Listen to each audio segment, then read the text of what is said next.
Hello and welcome to another episode of Charles' Weekly Parti. I'm Charles, your host, and before we get started with what's going to be another one of our season closing specials, let's roll the intro.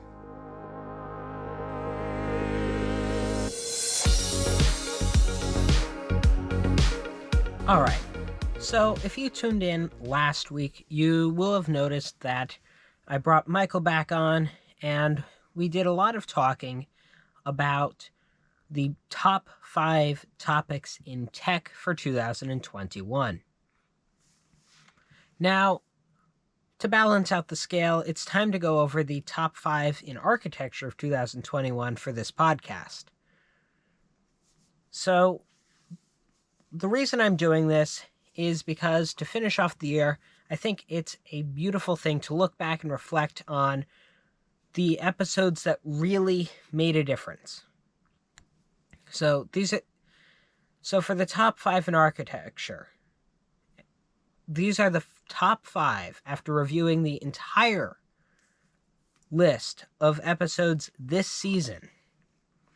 These are the 5 topics in architecture that I would talk about if I could only talk about 5 this year. Now, the thing with architecture is, unlike tech, it's a little bit more timeless. So, of the things I'm going to talk about today, they're certainly not all completed this year, and they're certainly not all brand new. However, these are 5 architecture topics that really stood out among a crowd. And I'm not saying that the rest of the things I talked about this year were insignificant or weren't worthy of my time.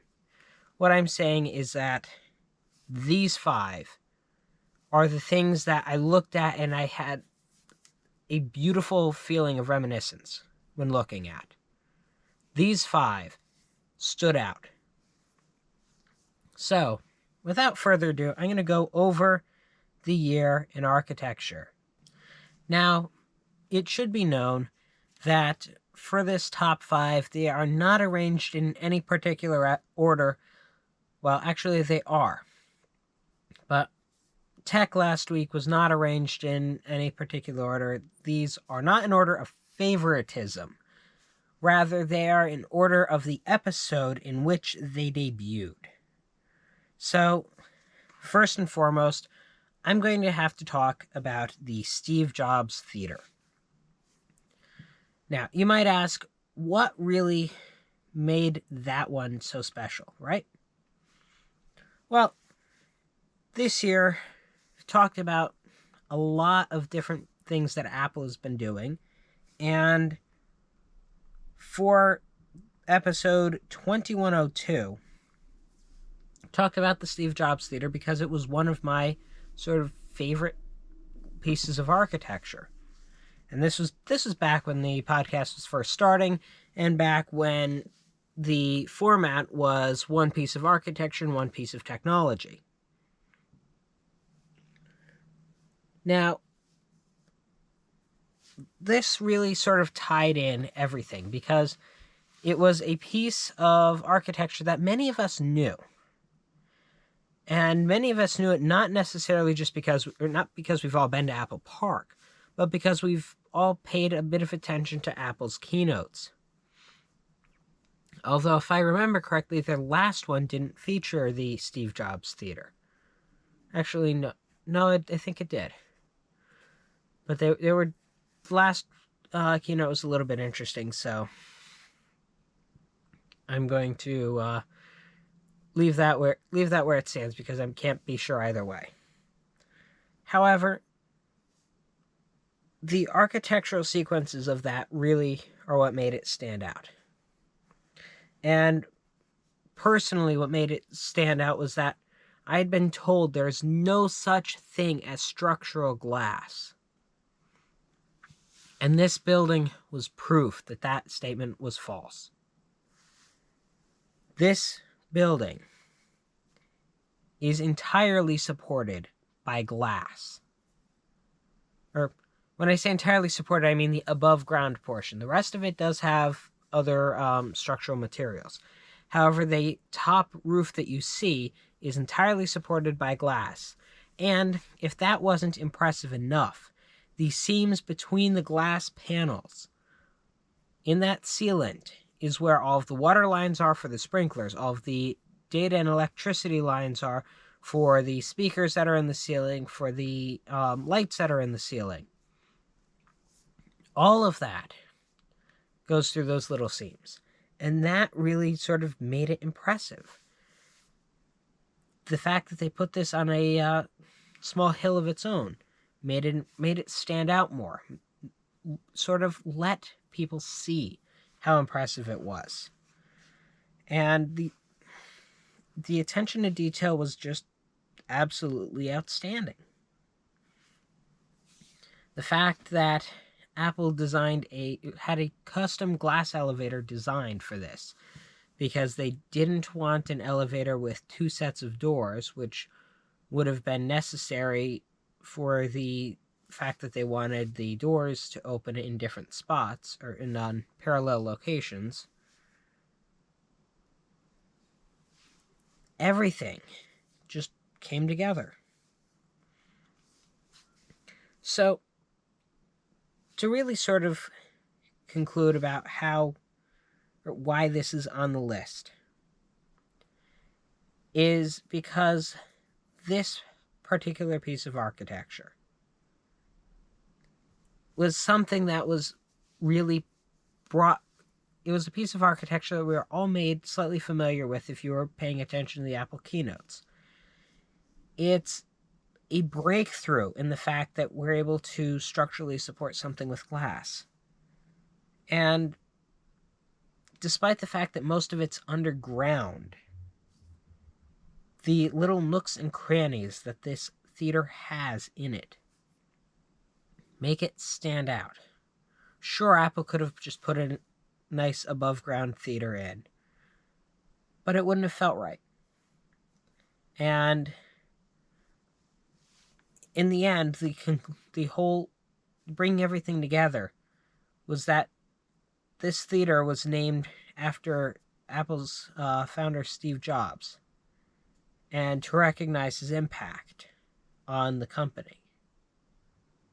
So if you think, right now, my notes are on an Apple device. Many of us use Apple devices in our daily lives, and it all comes down to decisions made by Steve Jobs. So, the architectural representation of that is that on the surface, you see part of the Steve Jobs Theater. Same way the world saw a part of Steve Jobs. However, there's a lot under the surface, a lot of little bits and details, and where a lot of magical stuff happens is not seen to the eye unless you dig deeper. So, it's an architectural representation of Steve Jobs' personality. Yes, we all saw and we all knew of Steve Jobs. However, there's a lot that went on. A lot of what brought Apple to where it is today. And a lot of aspects of Jobs' personality that we will never really know unless we really dig deep. So yes, you can find a lot of little details about Steve Jobs and the impact that he had. But unless you first enter into the glass pavilion of his life, you can't take the staircase down to enter into the great expanse of all that he did. If you'd like to hear more about the Steve Jobs Theater and the full sort of architectural breakdown of it, you can be sure to go back to episode 2102, which is where I talked about the Steve Jobs Theater in detail. The next thing I'd like to talk about today is the vessel. So, located in New York City at Hudson Yards, this one-of-a-kind sculpture is an absolutely beautiful sight to behold. So, technically, the vessel is a temporary name. However, as I said back in episode 2103, the name is still in use, and it likely will not change. And that's purely my opinion. Full explanation is back in the episode. Now, what makes this so special is that it is a climbable structure, and for the record, yes, I've been there and I've climbed up to the top. It's really something similar to the Eiffel Tower, and in more ways than one.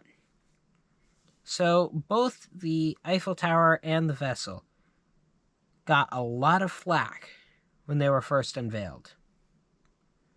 However, unlike the Eiffel Tower, the vessel was intended to be permanent, and it still is.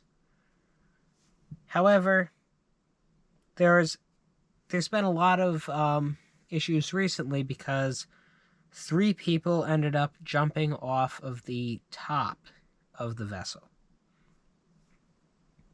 So despite the fact that it is an extravagant art piece and one that you can climb and use,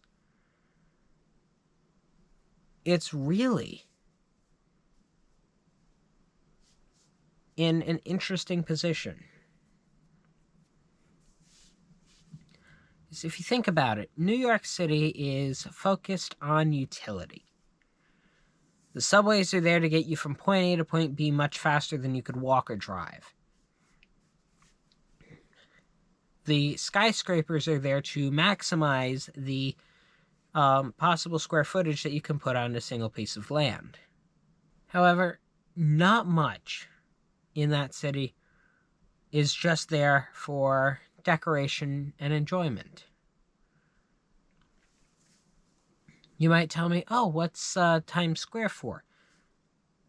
Times Square is sort of a function. It's a popular space, but it's also very functional.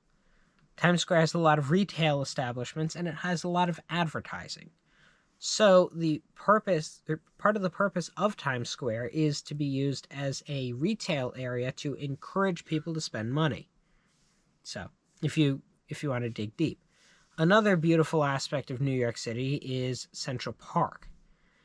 That has to be there that was originally planned out with the city planning to make sure that people had greening space, because that's an important element of the suburbs that people moving to New York City would want. And it may be there for enjoyment, but it also serves a very functional use in the sense of, if you want to walk your dog in New York City, the only real place to... You could do that on the streets, sure. But the only real place to be able to spend quality time and maybe have a game or do a game of fetch is Central Park. So in that sense, it's very functional. And another element, just to complete the point, is Grand Central Station. The obvious purpose that it serves is to manage rail traffic from multiple different lines and do it all under one roof. So if you're entering New York City via rail, your chances are going to be that you're going through Grand Central Terminal, of which they're working on a pretty big expansion on. And if they do complete that, that'll make for a very interesting podcast episode. But here's the vessel. It's beautiful to some people. Other people think it's very ugly. And it's there for enjoyment, sort of like Central Park is. But Does it need to be there? Not really. If it wasn't there, sure, we wouldn't be able to enjoy it. But other than that, we wouldn't lose anything really functional. Now, I'm not saying that I think it should be removed, because there are people who say that, and I'm not one of them, especially considering the $200 million price tag. Nor do I think it should be closed down to visitors. As of recent, they've had to change the rules around to try and prevent people from jumping off of the structure in the future.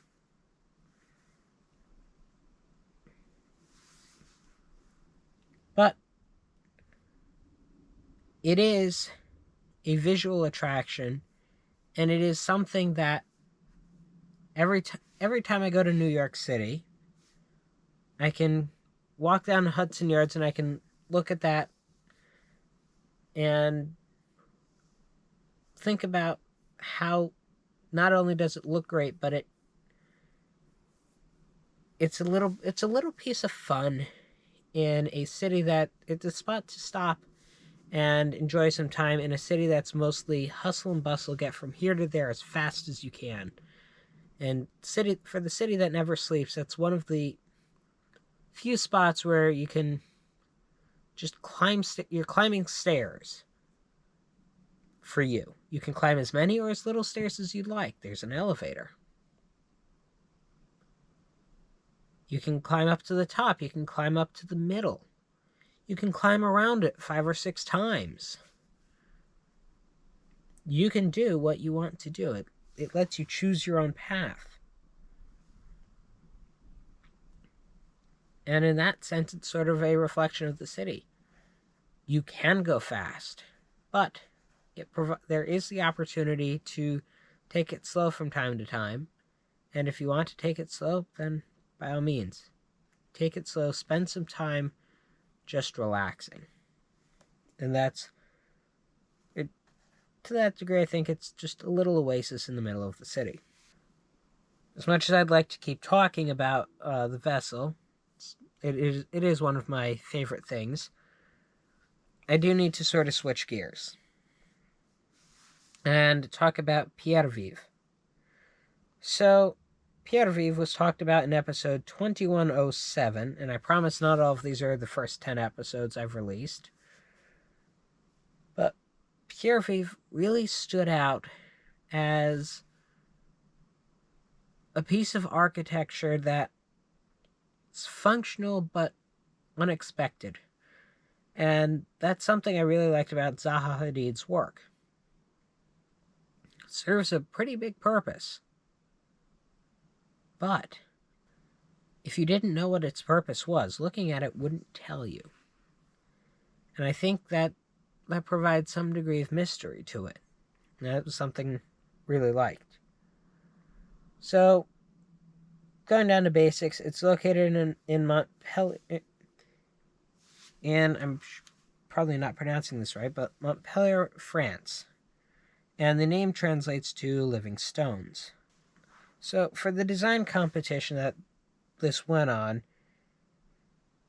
there was a competition, but Zaha Hadid won by proposing to bring 3 elements that had never really been brought together under one roof. And to think that you're able to put an archive, library, and sports department in the same building is something absolutely unheard of before this. I would never think to be putting a sports department where one would expect you're not going to be quiet and you're going to be as loud as possible in the same building as a library where the whole goal is to be quiet as possible. And yet, here we are. What made me want to talk about Pierresvives, and the reason why I chose it for that episode, was because of its unique shape. When I look at it, I don't know exactly what I'm seeing. Sure, and I know I'm looking at a building made out of concrete, glass, and steel. But it has so many it has a lot of natural sort of curvature to it, and a lot of elements that give it a different taste. It makes it look I don't know how best to put it, but it's unexpected. It's this cute little, I want to say, treat to the eye. You're looking at something that makes you think for a second. Makes you sit, ponder, and wonder. And in architecture, that's something I like. So if you look at, for the most part, if you look at a retail store, you see the logo and you sort of know what you're going to expect in there. Or you see the outside finish and you know what you're going to expect. However, despite the fact of having glass windows, this building is a complete secret as to what's inside, unless you know. If you just saw a picture, and if I showed a random person on the street a picture of Pierresvives, and I said, "Can you tell me what's inside of this building?" I don't know what answer I would get, but I'm sure it wouldn't be the right one. However, I'm sure it would be a very good puzzler. So you look at it and you wonder, what is this going to be? So, that element of wonder, the element of awe, and the element of curiosity make architecture stand out a lot more. Sure, anyone can build your average library, anyone can build your average sports complex, but then again, those are average. In the modern, we need to sort of change the way people look at architecture. It's more than simple to create something that looks like looks like what it is. Architecture is not only about how something looks, but it's about how something feels. And to mess with a person's feelings like this is actually a good thing. Because when you're looking at a new building designed with architecture in mind, you should have a sense of curiosity. You should wonder about it. And yet, I think that's something that's missing in a lot of architecture today. There aren't a lot of surprises or twists. There's just a lot of cookie cutter buildings in a lot of places. And that's something that's I've sort of noticed even in New York City, where you have a lot of skyscrapers, little bits of difference, but a lot of them are very similar. Come down to similar elements. And for the most part, none of the skyscrapers really draw curiosity. But then you have buildings like Pierresvives that you can just look at and get an instant appreciation for. And that's something I think the world needs more of. Now, as I mentioned, this was from episode 2107. So if you would like to listen to my full take on Pierresvives, then please feel free to go back and check that episode out. And I mentioned skyscrapers in New York City earlier. Well, speaking of New York City, I'm going to talk about the 9/11 reflecting pools again. The 9/11 reflecting pools, located in New York, at the or on the footprints of the former Twin Towers, were one of my favorite things to talk about this year. Because for something that isn't a building, it is still something that evokes feeling, that has a structural, or that has, not necessarily structural, but it has meaning to it. It's something that people can feel and observe. And I think that makes it architecture. Even though it's not something you can open a door and walk into. It is something that evokes a strong emotional response. So the title of it was Reflecting Absence, and around the memorial pools, there are two of them, one on the footprint of the North Tower and one on the footprint of the South Tower.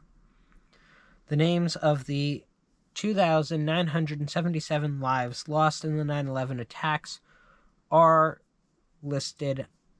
engraved around the outside of both of the pools, as well as the 6 lives lost in February 26th of 1993 in the parking garage bombing. And that memorial was lost in the attacks as well. So the key part about it is that although water is continuously pouring into the voids in the center of the pools, they can never truly be filled. And I chose this piece because of that strong hidden meaning. You can stand at the edge of the pool and look at the names. You can stand at the edge of the pool, look at the names. You can trace the letters of some of the names with your fingers. And you can realize that every single name you're looking at was a person. And what made this on my, or what really put this on my top 5 list was the fact that I've been to a few memorials. This is one of the most heart-touching ones that I have visited. And I personally did not lose anyone in the attacks. I was also very, very young at the time. But it goes without saying that I can stand there and I could feel a chill to the bone.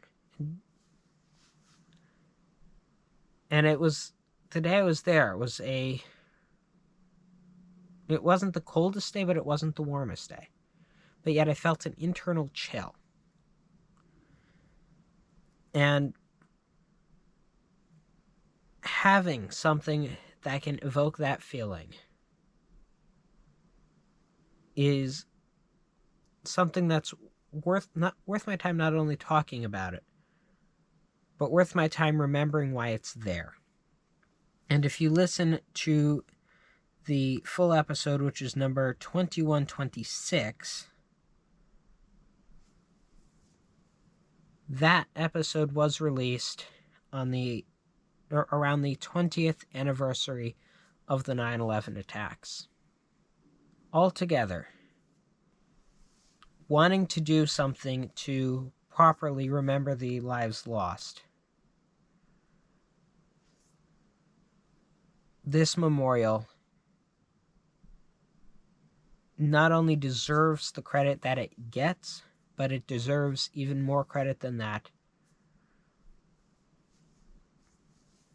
And even if you did not lose anyone in the 9/11 attacks, if you get the chance, I encourage you to visit the memorial. And I know I have listeners from all around the world. If you're ever in the United States, ever in New York City specifically, I encourage you to visit that memorial. because it is one of the most heart-touching memorials and one of the most heart-touching places on this planet that I have ever been. And that is why it's on my top list. To finish on a slightly more cheerful note, I'd like to bring up the Kaleth House. So, this one was talked about in episode 2133. And it was one that I had wanted to talk about, but I ended up having to put on the back burner due to a tech episode that needed to be done, and ended up posing as one of the options for Michael for his first appearance on Charles Weekly Parti. I had a feeling he would choose this one, and my feeling was correct. So this house is one of my favorite houses to see, because it's similar to what was it? I want to say Pierresvives, but it's not quite the exact same. But this house is deceptive. It really makes the facade makes you think that the house is smaller than it really is. And that's something that stood out to me. The fact that it had a cantilever stood out to me. And the interesting shape that reflects the oddly shaped land plot that it's on sort of caught my eye. But none of that explains how it got to be on this list of top things that caught my eye. The moment I saw this house, sure, I've looked at a lot of them so far, especially even over this past season. I don't know the exact count, but I think half the time I've talked about commercial buildings and half the time I've talked about homes. However, of all the houses I talked about this season, this was my favorite. And the reason for that is simple. The house just has so many little areas of adventure. My favorite thing to bring up is comparing architecture to a cookie cutter house. And this house is beyond not a cookie cutter house. You look at it, it does not look like a normal house. If you look at it from a different view, it has a cantilever. Most people do not have or want a cantilever on their house. And I don't think most neighborhoods would be happy with it. Imagine you have regular house, and then just a beautiful piece of architecture sitting there. Despite the fact that it is the best looking house on the block, people aren't going to like it because it's different. And the whole thing with homes is that they should all be different. However, at the same time, many of us are used to end up having to change homes because of for either economic reasons, family reasons, or preference reasons. So to that degree, it's very, very rare to see architectural houses. Yet, when they're built, they are so outstanding that they're worthy of all of the attention that they get. And as much as I hate the cookie cutter house concept, I think that actually helps make houses like the Kaleth House so much better. You wouldn't think, or if every house had a cantilever, it wouldn't be anything special. But no, this house has a cantilever on it. This house has an interesting shape to it. Even on some of the most oddly shaped pieces of land that I've seen, even if it's in a neighborhood, it's going to have a rectangular house on it. The angling of the house might just be a little bit different so that the driveway can go onto the street. That's it. And yet we have we have houses, and I need to properly credit that it is located in Colima, Mexico, and I don't think I've gone over the designers, but I'll mention it. It's Kaleth House was designed by Dufresne Architects, and I think I did 2 houses that they did this season.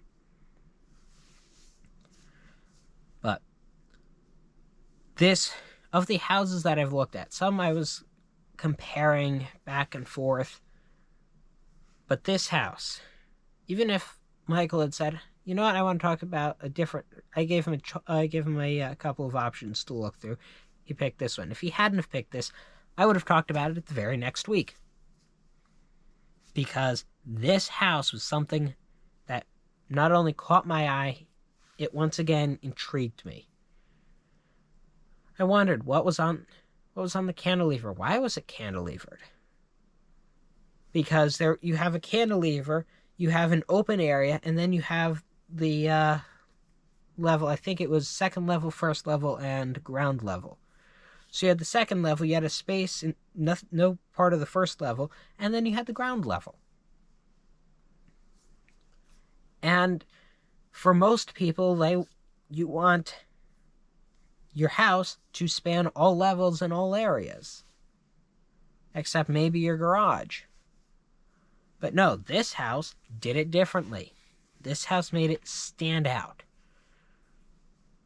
And as beautiful as the cantilever is, it isn't a shove it in your face the moment you see it.